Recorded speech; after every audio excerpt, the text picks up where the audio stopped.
In this video, I'll show you how to connect WhatsApp to Facebook ads in 2026.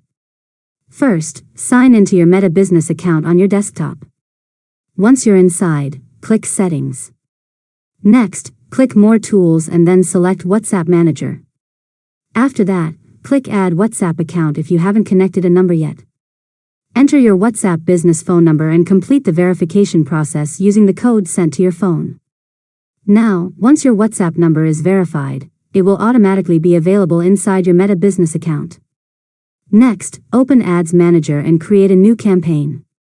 After that, continue to the Ad Sets section and choose WhatsApp as your messaging destination. Now, select the WhatsApp account you connected through WhatsApp Manager. Finally, create your ad, review your settings, and click Publish. When people click your ad, they will be directed straight to a WhatsApp conversation with your business.